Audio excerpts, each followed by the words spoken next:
The morning mist clung to Pine Ridge's maple-lined streets like a shroud that October Sunday, the kind of quiet that settles over small Michigan towns when the rest of the world feels 1,000 miles away. Sarah Weber laced up her worn Nike running shoes on the front porch of the modest colonial she shared with her parents, the same ritual she'd performed every weekend since her 18th birthday 3 months prior. The crisp air carried the scent of burning leaves and the distant sound of church bells calling the faithful to morning service at Pine Ridge Community Church, where the Weber family had occupied the same pew for 2 decades. Her mother, Linda, watched through the kitchen window as Sarah stretched against the old oak tree, her blonde ponytail catching the filtered sunlight. Everything about that morning felt ordinary, safe, predictable. Sarah had mapped her running route years ago, a careful loop through Pine Ridge's sleepy residential streets that would take her past the Henderson farm, around Miller's Creek, and back through the town centre. She never deviated from this path, never ran alone after dark, never gave her parents cause for worry. In a town of barely 3,000 souls, where the biggest crime in recent memory was teenagers spray-painting the water tower, caution seemed unnecessary. At exactly 8:15, Sarah jogged down Elm Street, her footsteps echoing off the empty pavement. Mrs. Patterson, watering her prize-winning roses, waved from her front yard. Old Mr. Chen, returning from his morning walk with his arthritic German shepherd, nodded in greeting. These were the last confirmed sightings of Sarah Weber alive, captured not by security cameras, which didn't exist in Pine Ridge's trusting neighborhoods, but by the reliable memory of neighbors who'd grown accustomed to her Sunday morning routine. The call came at 11:30. Linda Weber's voice cracked through the static of the Pine Ridge Sheriff Department's radio, reporting that Sarah hadn't returned from her run. Sheriff David Hamilton, a 25-year veteran who'd spent most of his career mediating property disputes and issuing speeding tickets, initially assumed teenage rebellion or a twisted ankle. But when he arrived at the Weber house and saw Linda's pale face and trembling hands, something cold settled in his chest. The search began within the hour. Hamilton organized volunteers into groups, each taking sections of Sarah's known route. They walked slowly, methodically, calling her name until their voices grew hoarse. The October afternoon stretched long and golden, beautiful and terrible in its indifference to human anguish. At the old Henderson property, 3 miles from town centre, volunteer firefighter Rick Costa discovered something that made his blood freeze. Sarah's car keys lay scattered in the tall grass beside the crumbling foundation of an abandoned farmhouse, the metal glinting like broken teeth in the dying light. Her house key, car key, and the small silver cross Linda had given her for confirmation were spread across a 15-foot radius as if thrown from a great height or in the midst of struggle. But there was no car, no Sarah, no blood, no torn clothing, no signs of violence. Just 3 small pieces of metal lying in the weeds, bearing silent witness to something terrible that had happened in this forgotten corner of Pine Ridge. The state police arrived as darkness fell, their flashlight beams cutting through the growing shadows like futile prayers. They cordoned off the area with yellow tape that fluttered in the October wind, photographed the scattered keys from every angle, and began the methodical process of turning a missing person case into something far more sinister. But even as they worked through the night, everyone present understood a fundamental truth that would haunt Pine Ridge for years to come. In a place where everyone knows everyone, someone had just vanished without a trace. The Weber family's kitchen became a war room, its walls papered with missing person flyers, police reports, and hand-drawn maps marking every inch of forest, every abandoned building, every forgotten corner of Clearwater County where Sarah might be found. Linda Weber aged a decade in the first year alone, her auburn hair turning silver at the temples, her green eyes developing permanent circles that no amount of concealer could hide.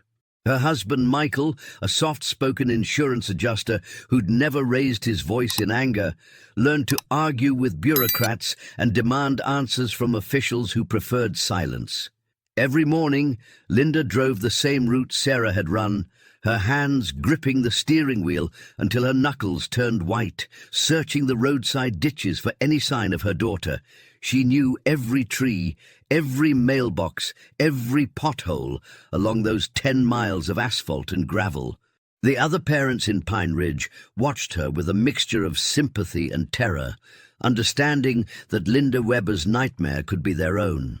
They began walking their children to school, installing deadbolts on doors that had never been locked, and looking over their shoulders in places that had always felt safe. Sheriff Hamilton threw every resource his small department could muster into the investigation, which amounted to 2 full-time deputies and a part-time secretary who doubled as dispatch. He contacted the FBI, the Michigan State Police, and every federal agency that might have jurisdiction. But Sarah's case fell into bureaucratic cracks. She wasn't a child, wasn't kidnapped across state lines, wasn't the victim of organized crime. She was an 18-year-old woman who'd simply vanished, and in the hierarchy of law enforcement priorities that didn't warrant sustained federal attention, the leads dried up like autumn leaves. The abandoned Henderson farmhouse yielded no forensic evidence, despite repeated searches by cadaver dogs and ground-penetrating radar. The keys were processed for fingerprints, DNA, anything that might point to an abductor, but years of weather had erased any useful trace evidence. Interviews with every resident of Pine Ridge and the surrounding townships produced nothing more substantial than gossip and speculation. Some pointed fingers at drifters who'd passed through town. Others whispered about Sarah's brief relationship with Tommy Morrison, a troubled young man who'd left for Detroit 2 days after her disappearance. The case file grew thick with false leads and dead ends. A construction worker claimed to have seen a woman matching Sarah's description at a truck stop in Grand Rapids. A psychic from Lansing insisted Sarah was buried beneath the old Clearwater Mill. Anonymous tip calls came in waves, usually after local television stations ran anniversary stories about the disappearance.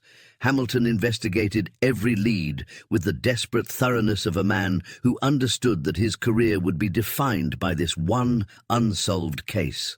The most devastating development came in the second year, when the state police officially reclassified Sarah's disappearance as a presumed homicide. The change in terminology felt like a death sentence to the Weber family, transforming hope into grief and search parties into memorial services. Pine Ridge's residents began to speak of Sarah in past tense, to remember her as a victim rather than a missing person who might still come home. The small-town rumor mill ground relentlessly through the years, feeding on speculation and fear. Some blamed the Webers themselves, noting that families often harbor dark secrets beneath suburban facades. Others pointed to Sarah's job at the Pine Ridge Diner, wondering if she'd attracted the wrong kind of attention from travelers passing through on Highway 127.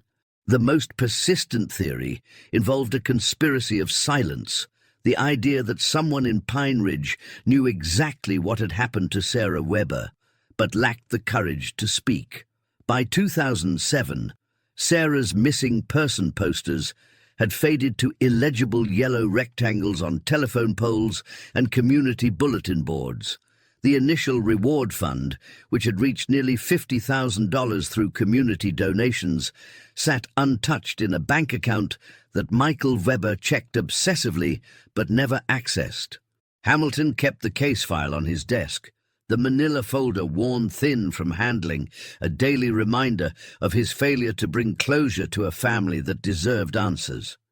The investigation hadn't officially closed, but it had entered that purgatory reserved for cases that defy solution, gathering dust in the grey zone between hope and hopelessness that defines cold case investigations across small-town America.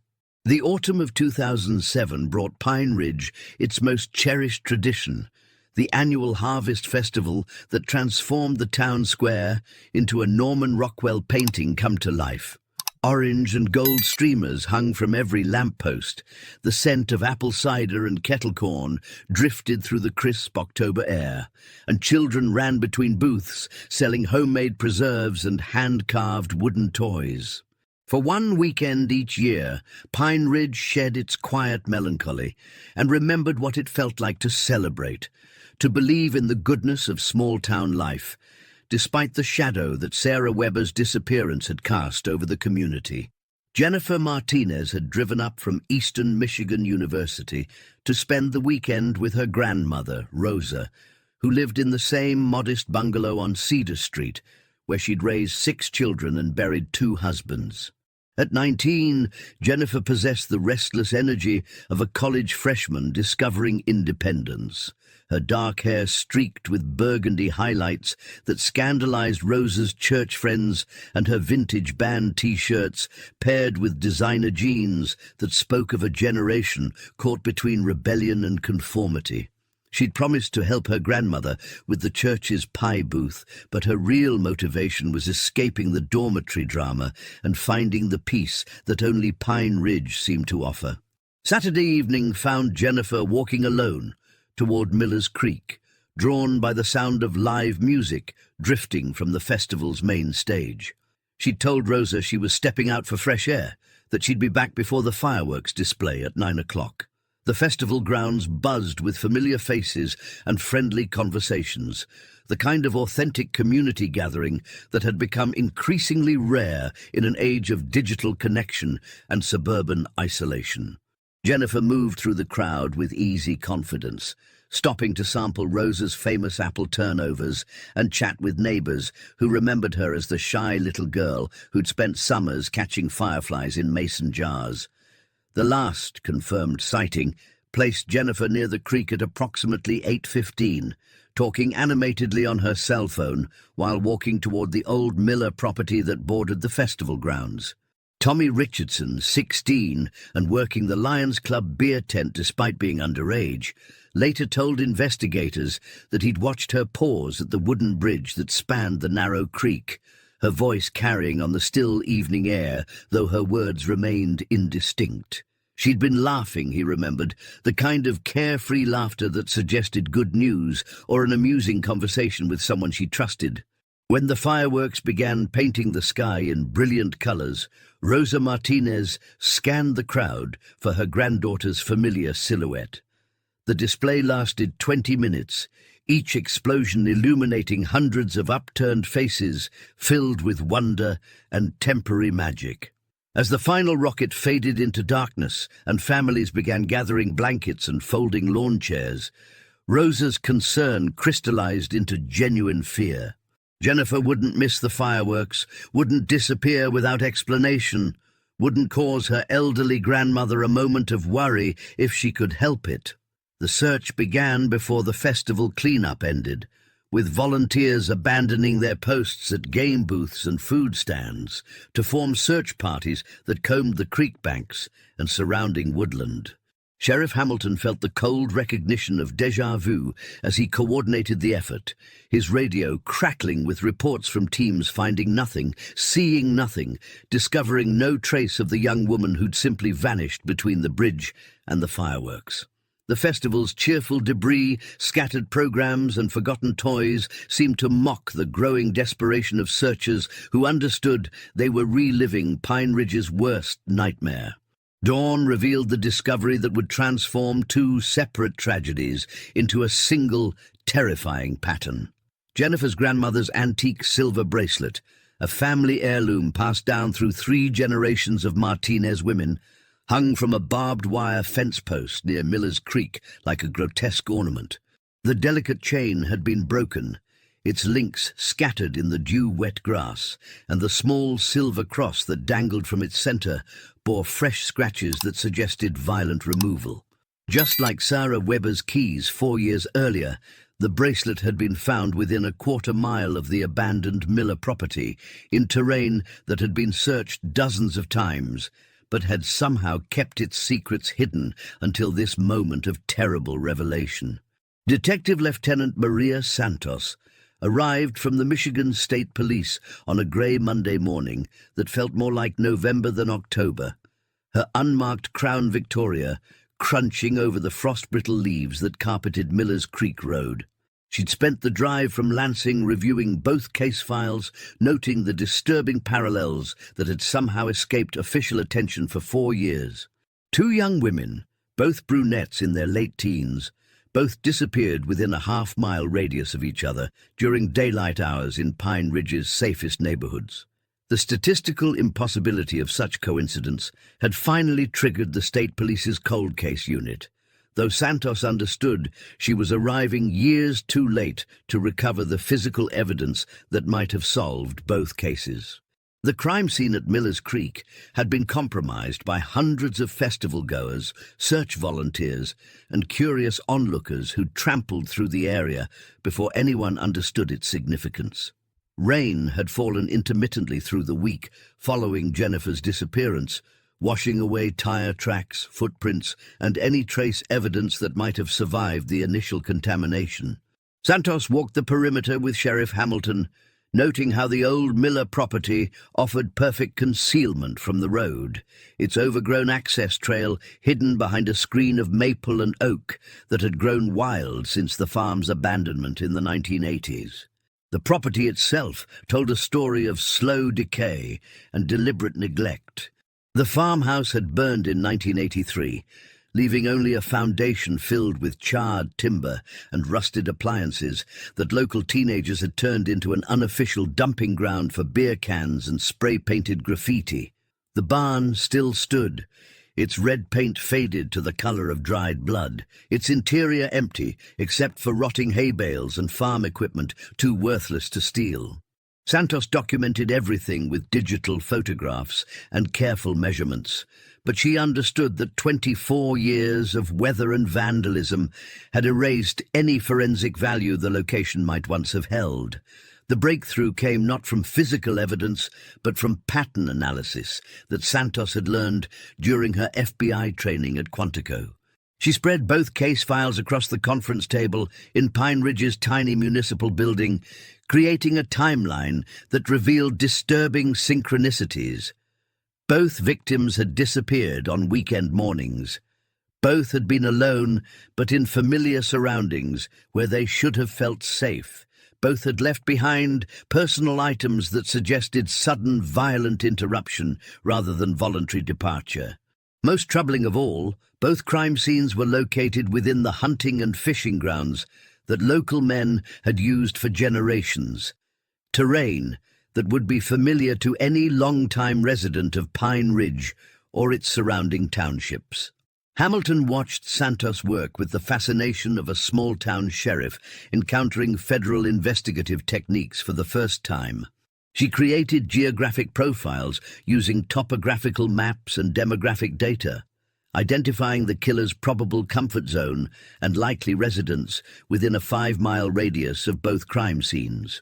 She analyzed the timing of both disappearances, noting how the perpetrator had chosen moments when his absence wouldn't be noticed, when he could act without fear of interruption or immediate discovery. The profile that emerged was simultaneously comforting and terrifying, describing someone who lived among them, someone they knew and trusted, someone who understood Pine Ridge's rhythms well enough to hunt its daughters with impunity. The psychological impact on Pine Ridge's residents proved as devastating as the crimes themselves. Parents who'd allowed their teenagers cautious independence after Sarah's disappearance now implemented prison-like restrictions, creating a generation of young people who understood their hometown as a place of hidden danger rather than rural safety. Property values around the Miller area plummeted as superstitious locals whispered about cursed ground and evil spirits, transforming a natural beauty spot into a place that children crossed themselves before passing and adults avoided even in broad daylight. Santos spent 3 weeks in Pine Ridge, conducting interviews with everyone who'd known both victims and re-examining evidence that had been collected and stored according to 1990s standards rather than modern forensic protocols. She discovered that Sarah's running shoes had never been found, that Jennifer's cell phone had been recovered but damaged beyond data recovery, and that both victims had been known to accept rides from local residents they trusted. The investigation was yielding fragments and suggestions rather than solid leads, creating a mosaic of suspicion that pointed in multiple directions without settling on any single suspect. As Santos prepared her preliminary report for State Police headquarters, she understood that solving these cases would require not just forensic science, but an understanding of the dark psychology that allows evil to flourish in America's most innocent-seeming places. Frank Sullivan had been carrying the weight of his silence for 4 years when Jennifer Martinez disappeared, and the burden had carved deep lines around his weathered blue eyes, turned his thick hands into trembling reminders of cowardice disguised as loyalty. At 68, the retired mechanic spent most of his days in the cluttered garage behind his house on Maple Street, rebuilding carburetors and pretending that the rhythmic work could quiet the voice in his head that whispered accusations with every turn of his wrench. He'd built his reputation in Pine Ridge on honest labor and straight talk, but the secret he harbored had transformed him into something he didn't recognize. A man who looked away when neighbors mentioned Sarah Weber's name and changed the subject whenever conversation turned to unsolved mysteries. The breaking point came on a cold November morning in 2007, 3 weeks after Jennifer's disappearance, when Frank stood in his driveway watching Detective Santos interview his neighbor across the street. He'd avoided the state police investigator with the practiced skill of someone who'd spent decades dodging uncomfortable conversations, claiming arthritis when she'd requested interviews, and sending his wife Margaret to answer the door when official vehicles appeared in his driveway. But watching Santos methodically work her way through the neighborhood, knowing she was building a case from fragments of truth that people like him were too frightened to share, Frank felt something crack inside his chest, like an old gasket finally giving way under pressure. The confession came in pieces, delivered in the cramped office of Pine Ridge's municipal building, while Sheriff Hamilton sat silent in the corner and Detective Santos leaned forward with the patient attention of someone who'd learned to recognize guilt wearing the mask of civic responsibility. Frank's voice barely rose above a whisper as he described what he'd seen on that October Sunday in 2003. His words emerging like air from a punctured tire, slow and inevitable, and carrying the weight of years. He'd been returning from an early morning fishing trip to Miller's Creek, his pickup truck loaded with tackle boxes, and disappointment over a morning that had yielded nothing but a few sunfish too small to keep. The gravel road that wound past the old Henderson property wasn't part of his usual route home, but construction on Highway 127 had forced him to take the long way back to town, and he'd been thinking about the bacon and eggs Margaret would have waiting when he noticed the familiar vehicle parked behind the abandoned farmhouse. The sight had surprised him, not because someone was trespassing on the old property, but because of who was driving. Someone who had no business being there at that hour on a Sunday morning when honest people were either in church or sleeping off Saturday night's indulgences. Frank had slowed his pickup to a crawl, squinting through his dirty windshield to confirm what his aging eyes were telling him. The vehicle's occupant was clearly agitated, pacing beside the driver's door and occasionally glancing toward the tree line as if expecting someone or waiting for something to happen. Frank had recognized the body language of guilt and desperation, the way a man moves when he's doing something that would destroy his life if discovered. The smart thing would have been to drive away, to mind his own business, the way Pine Ridge residents had learned to do when faced with uncomfortable truths about their neighbors. Instead, Frank had pulled behind a stand of oak trees and watched, his fishing rods rattling in the truck bed as his hands began to shake with a terrible understanding of what he might be witnessing. 20 minutes passed before he saw movement at the edge of the woods, a flash of bright clothing that could have been a jogger's reflective gear. followed by the sound of voices carried on the morning air, too distant to understand, but close enough to recognize distress. What happened next would replay in Frank's nightmares for years. The brief struggle, the silence that followed, and the methodical way the familiar vehicle's driver had moved between the tree line and the car, as if following a plan that had been rehearsed in advance. Frank never saw Sarah Weber that morning, never witnessed the moment of violence that had stolen her from Pine Ridge's safe streets.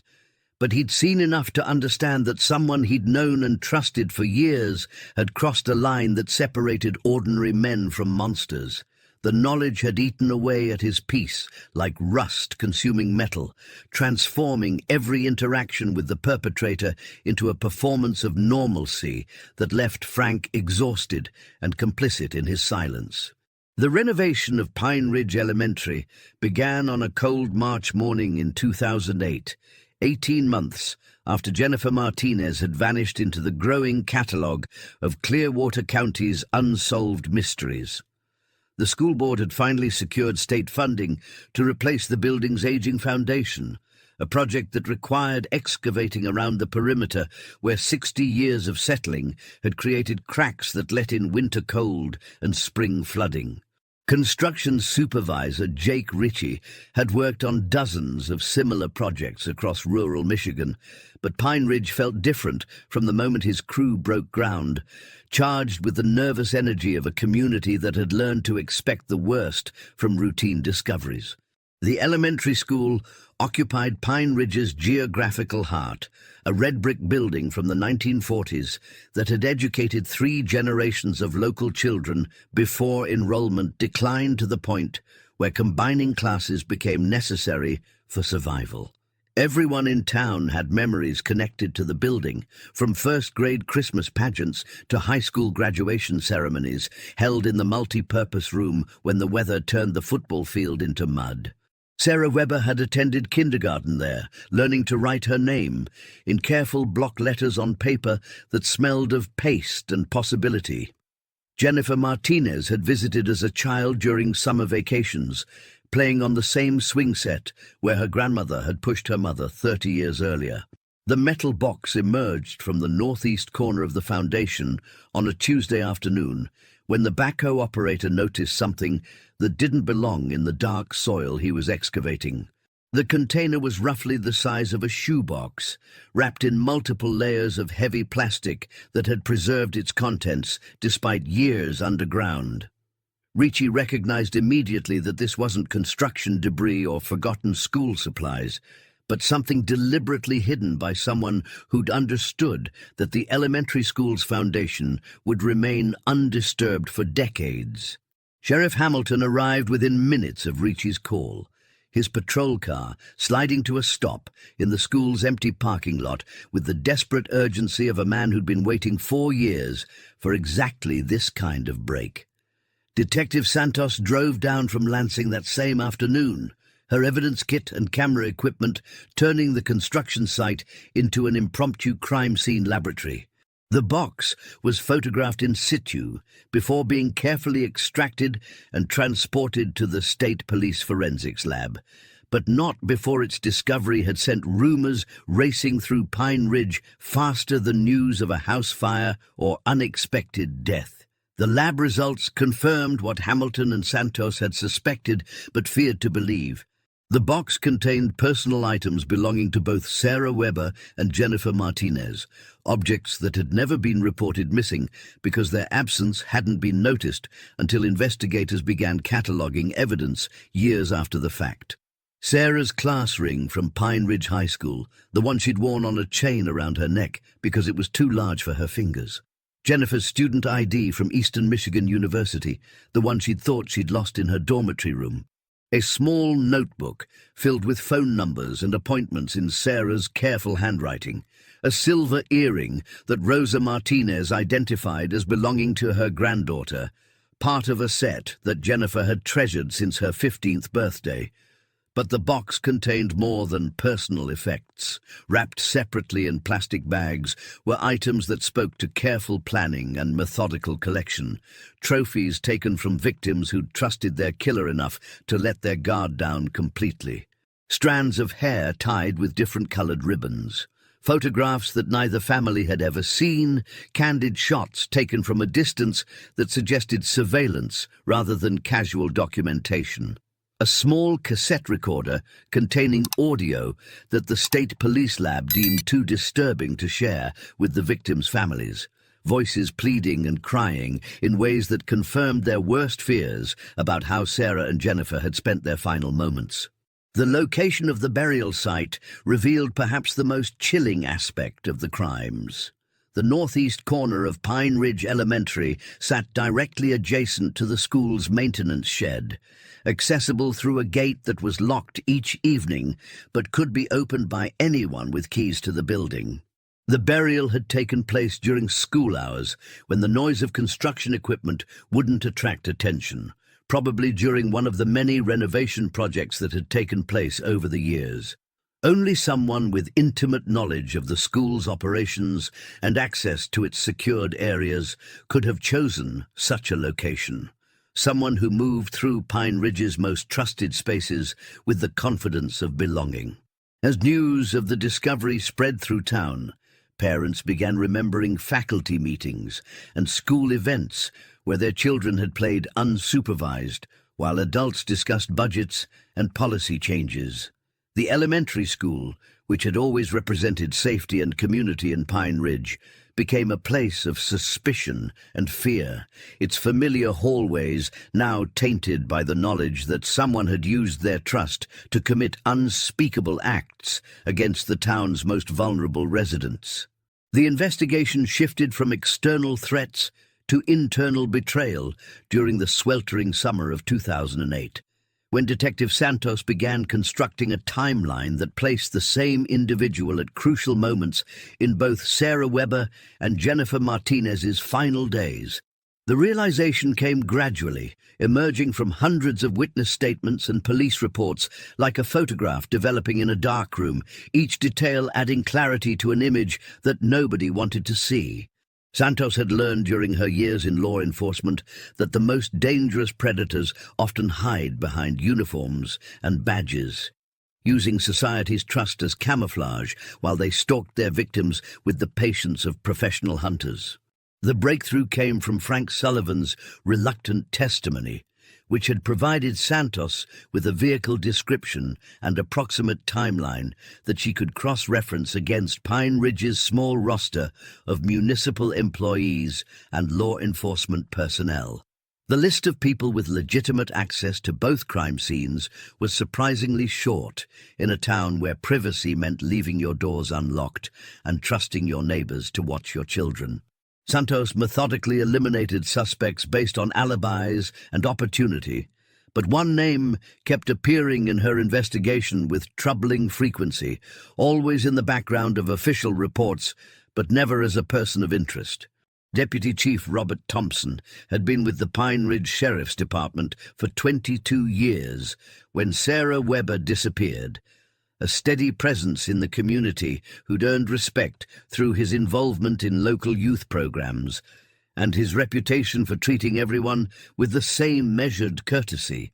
At 45, Thompson possessed the kind of unremarkable appearance that made him invisible in crowds, average height and build, with thinning brown hair and wire-rimmed glasses that gave him a scholarly appearance better suited to teaching than law enforcement. His personnel file contained nothing but commendations and grateful letters from citizens who appreciated his patient handling of domestic disputes and his gentle treatment of elderly residents who called the department when they felt frightened or alone. Thompson had been present at both initial crime scenes, had helped coordinate search efforts, had comforted grieving families with the practiced compassion of someone who'd learned to absorb others' pain without being overwhelmed by it. His involvement in the investigations had seemed natural, even admirable, the dedication of a career lawman who took personal responsibility for his community's safety.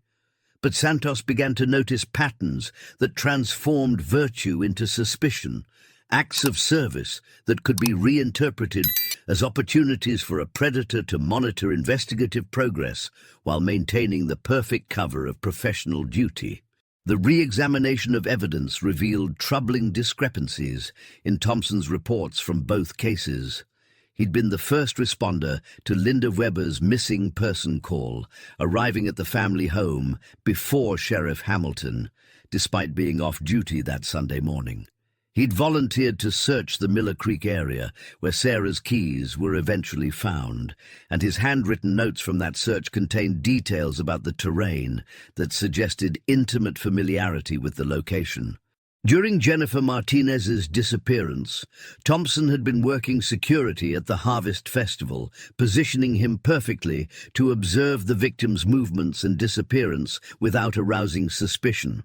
Santos discovered that Thompson's patrol routes over the years had included frequent stops at Pine Ridge Elementary, justified by school security checks, but occurring at odd hours when the building should have been empty.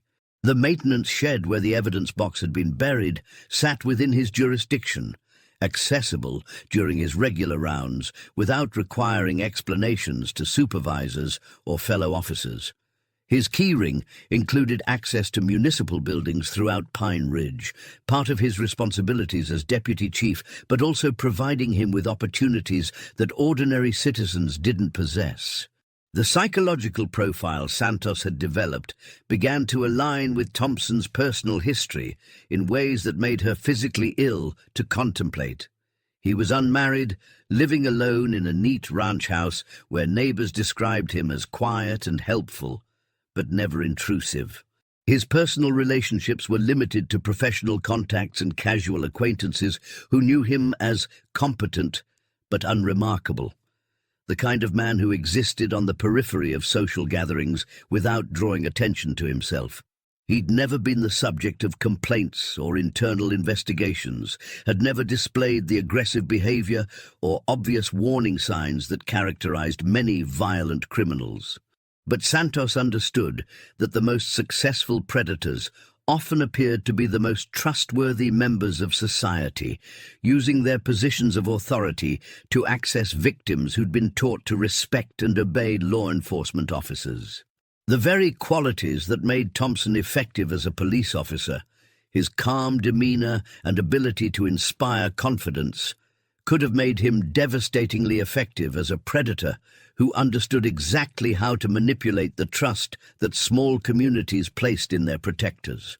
As Santos prepared to brief Sheriff Hamilton on her findings, she wondered how many other communities across America harbored similar secrets. How many other trusted faces concealed the calculated patience of killers who'd learned to hunt with badges as their weapons. The phone records arrived on a Tuesday morning in September 2008, delivered by a Michigan State Police courier who understood that the manila envelope he carried contained information that would either solve 2 murders or destroy an innocent man's life. Detective Santos spread the documents across the conference table in Pine Ridge's municipal building, while Sheriff Hamilton paced behind her like a caged animal, both of them understanding that they were about to cross a threshold that would forever change their small community's relationship with trust and authority. Thompson's cell phone records for October 2003 and October 2007 painted a picture of movements that aligned perfectly with both crime timelines. On the Sunday morning when Sarah Weber disappeared, Thompson's phone had pinged cell towers that placed him in the vicinity of Miller's Creek at the exact time Frank Sullivan had witnessed the suspicious vehicle. The records showed no outgoing calls during a 3-hour window, suggesting that Thompson had deliberately silenced his phone to avoid creating a digital trail during the most crucial hours of his crime. The financial documents revealed a pattern of cash withdrawals that preceded both disappearances, amounts large enough to suggest preparation for extended periods away from normal spending patterns. Thompson had purchased gasoline, rope, plastic sheeting and cleaning supplies from different stores across 3 counties, always paying in cash and never buying everything from the same location. The receipts, subpoenaed from businesses that kept records going back 5 years, showed a level of premeditation that transformed the crimes from impulsive violence into carefully orchestrated hunting expeditions. But the most damning evidence came from Thompson's own reports, reanalyzed by Santos with the benefit of hindsight and suspicion. His initial statement about Sarah Weber's disappearance contained details about the crime scene that he shouldn't have known, descriptions of the scattered keys that were too accurate for someone who'd arrived after their discovery. His volunteer search efforts had consistently avoided areas where evidence might have been found, as if he possessed knowledge about what locations would be fruitless to explore. During Jennifer Martinez's investigation, Thompson had submitted reports that subtly misdirected the search away from the Miller Creek area, using his authority as deputy chief to influence Sheriff Hamilton's deployment of limited resources. The interrogation began on a grey Thursday morning when Thompson arrived at the station for what he believed was a routine briefing about recent burglaries in the township. Santos had positioned herself in interview room B, the department's smallest space, where the cinder-block walls and fluorescent lighting created an atmosphere of institutional oppression that had broken stronger men than a small-town deputy chief who'd grown comfortable in his carefully constructed facade of respectability.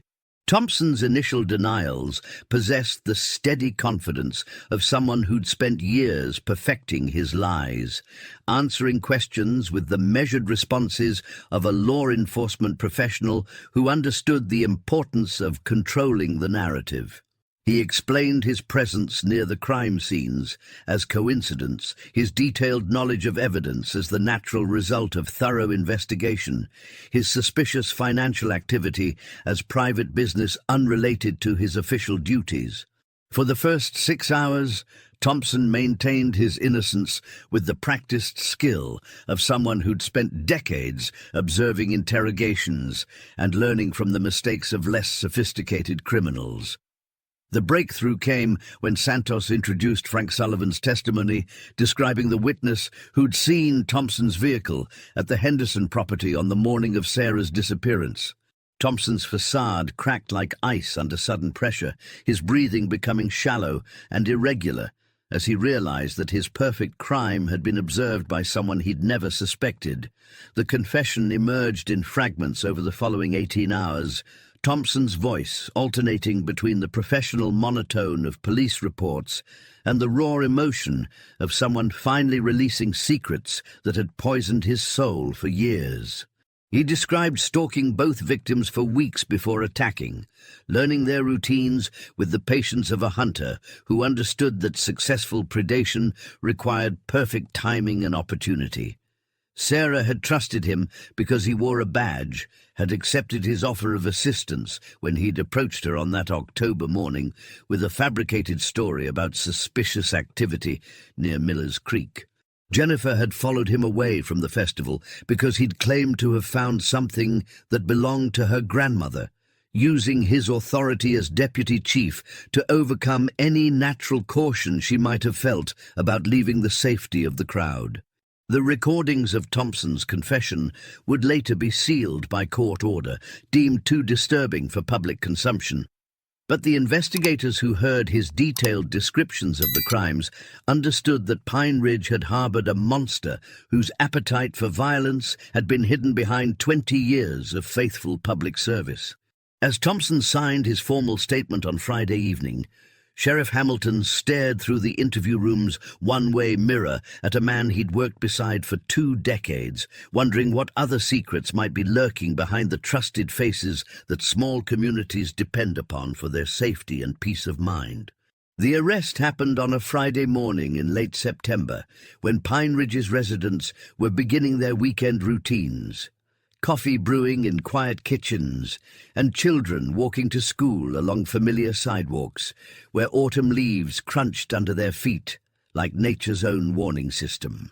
Deputy Chief Robert Thompson was reviewing incident reports in his office when Detective Santos and a team of state police investigators entered the Pine Ridge Sheriff's Department through the back entrance, their footsteps echoing against the polished linoleum with the measured cadence of an execution march. Sheriff Hamilton had positioned himself at the front desk, his weathered hands gripping the edge of the counter as he prepared to witness the destruction of everything he'd believed about law enforcement loyalty and small-town trust. Thompson looked up from his paperwork as Santos approached, her face carrying the stone-cold expression of someone who'd spent sleepless nights preparing for this moment.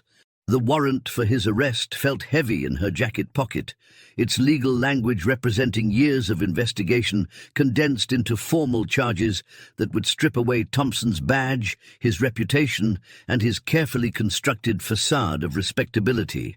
Behind Santos, two state police officers flanked the doorway, their hands resting on their service weapons, not because they expected resistance, but because protocol demanded preparation for any possibility when arresting a fellow law enforcement officer.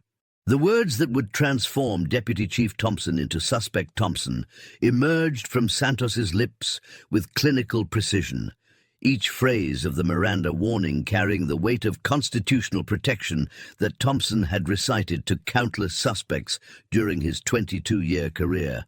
His face remained impassive as the handcuffs clicked shut around his wrists, the metal cold against skin that had never experienced the humiliation of restraint.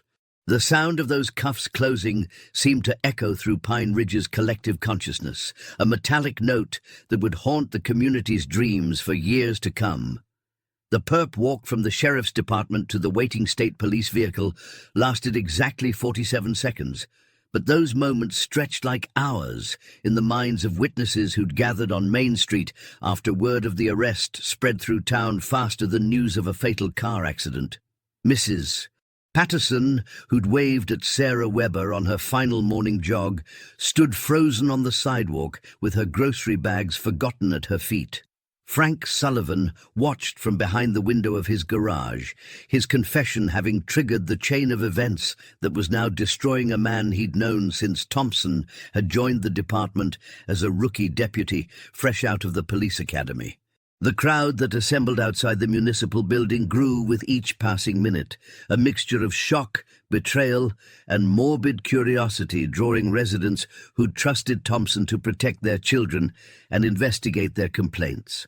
Some faces showed disbelief, unable to reconcile the man they'd known as deputy chief with the monster described in whispered rumors that were racing through Pine Ridge like wildfire. Others displayed the hollow recognition of people who'd always sensed something wrong, but had dismissed their instincts in favor of social harmony and the comforting illusion that evil announced itself with obvious warning signs. Linda Weber learned of the arrest while organizing Sarah's Memorial Scholarship Fund in her kitchen, the phone call from Sheriff Hamilton arriving like a physical blow that sent her staggering against the counter where she'd prepared countless meals during the 5 years of searching for her daughter's killer. The news should have brought relief, closure, the satisfaction of justice finally served, but instead, Linda felt only a crushing exhaustion and the bitter knowledge that Thompson's arrest couldn't restore the Sunday morning when Sarah had laced up her running shoes for the last time. Rosa Martinez received the news at Pine Ridge Community Church, where she'd been arranging flowers for the Sunday service that would include prayers for her granddaughter's soul.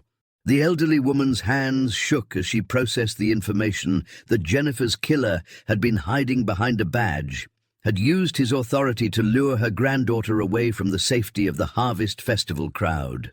The flowers scattered across the altar as Rosa's knees buckled, their bright colors seeming obscene in a sanctuary that had witnessed too many prayers for the missing and too few celebrations of the found. As Thompson's police cruiser disappeared down Highway 127 toward the Clearwater County Jail, Pine Ridge entered a new phase of its nightmare, one where the resolution of 2 murders had created more questions than answers about the nature of trust, authority, and the darkness that could flourish in America's most innocent-seeming communities. The trial of Robert Thompson began 18 months after his arrest in the Clearwater County Courthouse, where fluorescent lights cast harsh shadows across faces that had aged decades in the years since Sarah Weber and Jennifer Martinez had vanished from Pine Ridge's supposedly safe streets. The courtroom filled each morning with a mixture of victims' families, curious spectators, and reporters from regional newspapers who understood they were documenting not just the resolution of two murders, but the complete transformation of a small community's relationship with the concept of safety itself. Thompson's confession had provided investigators with the locations of both bodies, buried in remote corners of Clearwater County that he'd scouted during off-duty hours over the course of several years. Sarah Weber was found beneath a pile of rotting logs near an abandoned logging road 12 miles north of Pine Ridge, her remains wrapped in the plastic sheeting that Thompson had purchased with cash months before her murder. Jennifer Martinez's grave lay hidden beneath the concrete floor of an old barn on property that Thompson's family had owned for 3 generations, a location that had remained undisturbed since her burial because no one suspected that evil could take root in soil blessed by decades of honest farming. The evidence presented during the trial painted a portrait of calculated predation that shattered Pine Ridge residents' understanding of the man they'd trusted to protect their community. Thompson had maintained detailed journals describing his fantasies and plans, documenting his selection criteria for victims and his methods for avoiding detection. The prosecution revealed that he'd been escalating his behavior for years, starting with burglaries and voyeurism before graduating to assault and finally murder, using his position in law enforcement to monitor investigations and redirect suspicion away from himself. But even as Thompson faced life imprisonment without parole, questions lingered in Pine Ridge like smoke from a fire that refused to be extinguished. How many other crimes had he committed during his 22 years as a deputy and deputy chief? How many missing persons cases in neighboring counties might be connected to the same predator who'd hidden behind a badge while hunting with impunity? The Michigan State Police had reopened cold cases dating back to Thompson's rookie year, but the passage of time had degraded evidence and scattered witnesses across a region where people moved frequently and memories faded with each passing season. The community's faith in its institutions had been shattered as completely as the victims' families had been destroyed by their losses. Parents who taught their children to trust police officers now struggled to explain why badges didn't always represent protection. School board meetings became forums for angry debates about security measures and background checks that should have been implemented years earlier.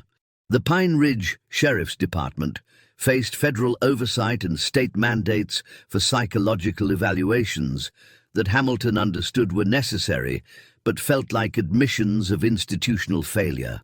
Linda Weber found herself unable to feel the closure she'd expected from Thompson's conviction, discovering that justice delivered too late carried its own burden of regret and missed opportunities. She'd spent 5 years searching for Sarah's killer while working alongside him at community events and fundraising drives, accepting his condolences and trusting his assurances that everything possible was being done to solve her daughter's case. The knowledge that Thompson had participated in search parties for Sarah while knowing exactly where her body lay buried had poisoned Linda's memories of community support and made her question every gesture of sympathy she'd received during the darkest years of her life. Rosa Martinez died 6 months after Thompson's sentencing, her family believing that the stress of learning the truth about Jennifer's murder had accelerated the heart condition that took her life.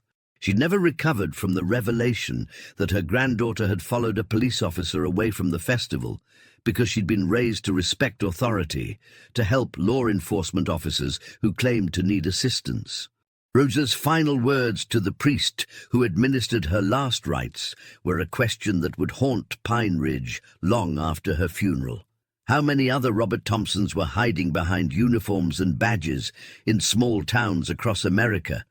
Patient predators who'd learned to use society's trust as their most effective weapon.